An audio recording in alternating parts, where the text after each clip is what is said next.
The 22nd of June, 1941. Under the codename Operation Barbarossa, Nazi Germany invades the Soviet Union, its ally in the war against Poland. From the 30th of June 1941, Nazi forces occupy Lviv, the largest city of eastern Galicia, which Stalin had annexed in September 1939 from Poland. At the beginning of the German occupation, the Jewish population of Lviv exceeds 200,000, half of whom are refugees from German-occupied Poland. In the weeks that follow, Jews are beaten, tortured, and subjected to mass executions. Shockingly, the massacres are not carried out solely by Germans, but also by Ukrainian nationalists and local youth. By the time Soviet forces liberate Lviv in July 1944, more than 99% of the Jewish population is wiped out. After the end of the First World War, which lasted from the 28th of July 1914 to the 11th of November 1918, and the dissolution of Austria-Hungary, Lviv became a part of the newly established Second Polish Republic. According to the 1931 census, the city had a population of approximately 312,000, with ethnic Poles making up about 50%, Jews 32%, and Ukrainians around 16%. This diverse demographic mix brought cultural richness, but also underlying tensions among the different ethnic groups. During the interwar years, nationalist sentiments grew within both the Polish and Ukrainian communities, each striving for greater autonomy and recognition. Meanwhile, the Jewish community often found itself caught between these competing nationalist aspirations, leaving it in a precarious position within the socio-political landscape. Anti-Semitic attitudes were prevalent, and Jews were sometimes scapegoated for broader societal issues. The geopolitical landscape shifted dramatically with the signing of the Molotov-Ribbentrop Pact in August 1939, a non-aggression treaty between Nazi Germany and the Soviet Union. According to the treaty, the two powers secretly agreed to divide Eastern Europe into spheres of influence. The secret protocol outlined that Germany would take control of Western Poland, while the Soviet Union would claim the Baltic states of Estonia, Latvia, and Lithuania, as well as Finland and parts of Romania. However, the territory that was of paramount importance to the Soviet Union in the context of the Molotov-Ribbentrop Pact, and which was Stalin's highest priority, was Eastern Poland. The Second World War started on the 1st of September 1939, when Nazi Germany invaded Poland. Poland soon found itself fighting a two-front war when the Soviet Union invaded from the east on the 17th of September. Warsaw officially surrendered to the Germans on the 28th of September, and one day later, in accordance with the secret protocol of their non-aggression pact, Germany and the Soviet Union partitioned Poland. After the Soviet invasion, Lviv was incorporated into the Ukrainian Soviet Socialist Republic, marking the beginning of a significant political and social upheaval for the city's inhabitants. Under Soviet rule from 1939 to 1941, Lviv underwent forced Sovietization. Private enterprises were nationalized, religious institutions were suppressed, and political organizations were disbanded. The Soviet authorities targeted the Polish intelligentsia, landowners, and anyone deemed a threat to the new regime. Tens of thousands of residents were arrested. Many were deported to labor camps in Siberia, while others were executed. This period instilled a pervasive sense of fear and resentment among the local population.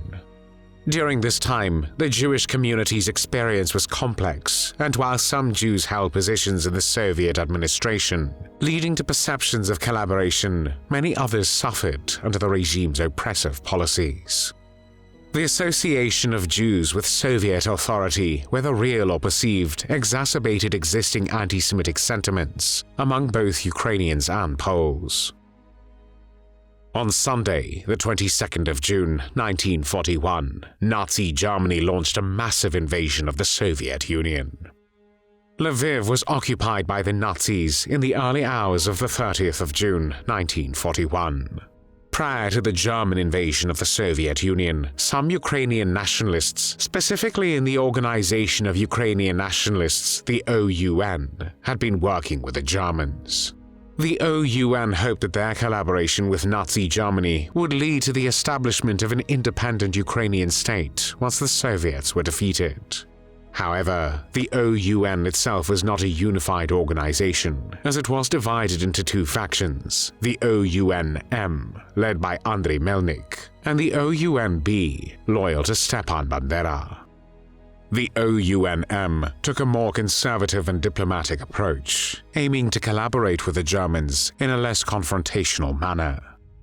In contrast, the OUN-B adopted a more radical and militant stance, focusing on revolutionary methods and direct action. In Lviv, the OUN-B, led locally by Yaroslav Stetsko, a prominent lieutenant of Bandera's as well as an extreme anti-Semite, had taken control of the nationalist movement.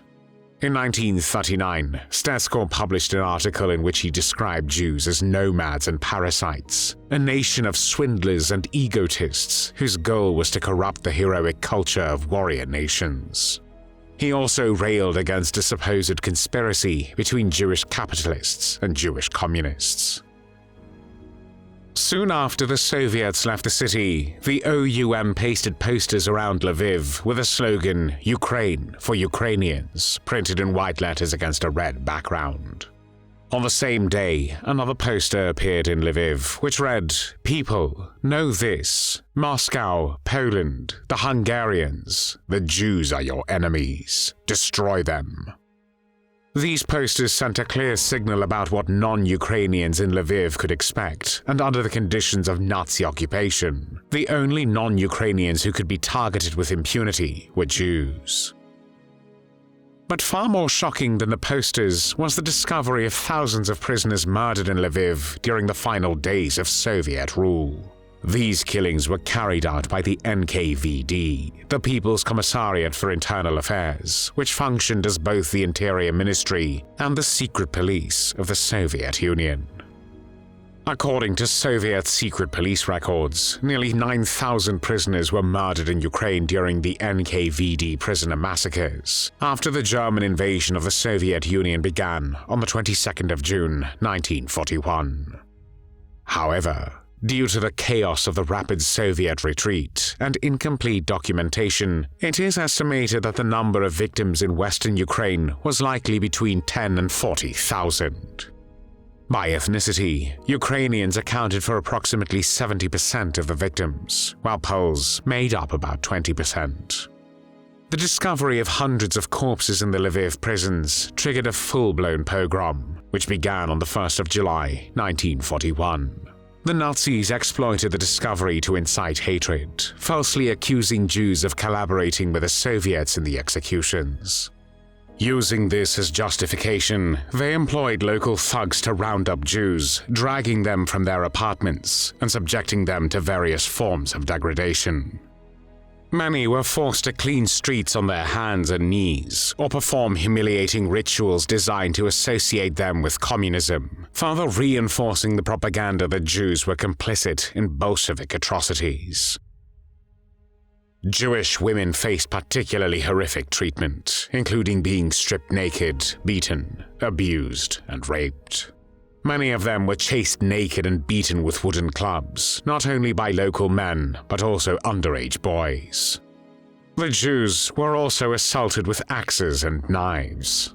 The bodies, left piled up or hastily buried in mass graves in the prisons of Lviv, needed to be exhumed, and the Germans assigned this gruesome task to the Jews. Those forced into the prisons endured even more horrifying ordeals. Some Polish witnesses described how Jews were made to wash the bodies of those executed by the NKVD. Before the Jews even reached the corpses, they were driven through a gauntlet of people armed with sticks and stones, suffering severe beatings along the way. The washing procedure was especially degrading. 2 Jewish men were required to lift the mutilated, decomposing, and unbearably foul-smelling corpses, which had been exposed to the summer heat by the head and legs. Meanwhile, a Jewish woman was tasked with symbolically washing the corpses in midair. As a final act of humiliation, she was forced to lift the corpse's hand to her mouth and kiss it. A few thousand Jews were rounded up in this way, enduring beatings, mockery, and derision from the crowds, and forced into Lviv's prisons. Among those imprisoned was Dr. Isidor Eliashlan, a Lviv lawyer who was taken to Brigitki prison, one of 3 sites where the NKVD had carried out mass murders of political prisoners. According to his testimony, thousands of captured Jews were crammed into the prison yard and mercilessly beaten. The prison walls surrounding the yard were reportedly covered in blood up to the first floor, along with pieces of brain tissue from tortured Jews. Similarly horrific scenes unfolded in other prisons. Some Jewish victims were shot, whilst others succumbed to the unrelenting brutality. The following day, on the 2nd of July 1941, sub-units of Einsatzgruppe C, Nazi mobile death squads, arrived in Lviv, further escalating the violence. More Jews were brought to the prisons, where they were shot and buried in freshly dug pits. In addition to their role in the pogrom, Einsatzgruppe C carried out a series of mass murder operations that continued over the following days. Unlike the prison actions, these shootings were conducted without crowd participation. With assistance from the Ukrainian militia, which primarily consisted of OUN members, Jews were rounded up and herded into a stadium. There, they were subjected to brutal torture by the Germans. They were forced to repeatedly drop to the ground and get back up, followed by running around the stadium while being beaten with thick sticks. Most were then taken by truck to the woods outside the city, where they were shot by the Einsatzgruppe. Altogether, at least 2,000 Jews were executed in this manner. However, for reasons that remain unclear, some of the assembled Jews were released. Felix Landau, one of the killers involved in the massacre, encountered a group of these released Jews and described in his diary their appearance after enduring the horrors of the stadium.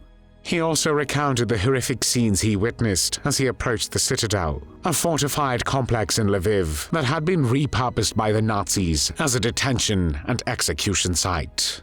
Landau wrote, "There were hundreds of Jews walking along the street with blood pouring down their faces, holes in their heads, their hands broken, and their eyes hanging out of their sockets. They were covered in blood. Some of them were carrying others who had collapsed. We went to the Citadel. There we saw things that few people have ever seen. At the entrance of the Citadel, there were soldiers standing guard. They were holding clubs as thick as a man's wrist and were lashing out and hitting anyone who crossed their path. The Jews were pouring out of the entrance. There were rows of Jews lying one on top of the other like pigs, whimpering horribly. The Jews kept streaming out of the Citadel, completely covered in blood."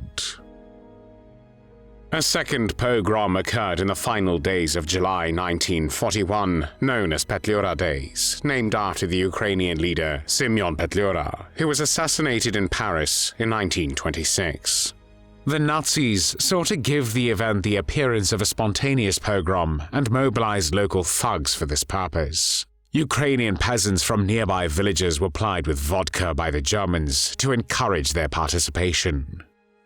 In the early morning of the 25th of July, 1941, the Ukrainian militia, along with the intoxicated local thugs carrying farm tools, began entering Jewish homes, conducting searches, making arrests, and abusing both men and women.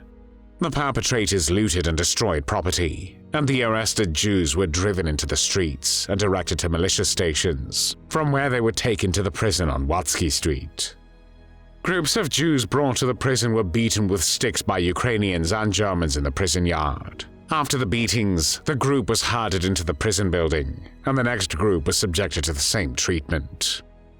Victims were also beaten inside the prison. The process of bringing victims to the prison and beating them continued into the following day. During this time, no food or water was provided. Jan Badian, who was among the Jews taken to the prison, recalled the horrific experience as follows. The yard was full of people, groups, rows, and small clusters leaning against the wall. I also noticed groups of women standing crowded against the wall. Groups of people were constantly moving. People ran from one wall to the opposite one, from one corner of the yard to another. Behind them ran Germans and Ukrainians with sticks, beating them. In the middle of the yard stood a strange group, maybe 10 rows of 6 people. Their faces were bruised, their clothes torn and blood-stained. These people held their hands up and chanted in unison, "We, the Jews, are guilty of the war." On the 26th of July, the Germans conducted a selection among the Jews gathered in the prison yard. Some professionals like doctors were released, but the rest were ordered to empty their pockets, loaded onto trucks, and taken to a location outside Lviv, where they were executed. In total, it is estimated that at least 4,000 Jews were massacred in early July 1941, with more than 2,000 additional victims murdered during the second pogrom, known as Petliura Days. In November 1941, the Lviv Ghetto was established on the orders of SS Brigade Führer Fritz Katzmann, the SS and police leader of Lviv. At its peak, the ghetto held approximately 120,000 Jews. By the time the ghetto was destroyed by the Germans in early June 1943, most of the Jews had been deported to the Belzec extermination camp in German-occupied Poland, while thousands more were sent for forced labor to the Janowska concentration camp on the outskirts of Lviv. The harsh conditions within the ghetto, combined with the deportations to the camps at Belzec and Janowska, resulted in the near-total annihilation of Lviv's Jewish community. By the time the Soviet forces liberated Lviv on the 27th of July 1944, less than 1% of the city's Jews had survived the occupation. There were many tears shed for all the victims of the Lviv massacre.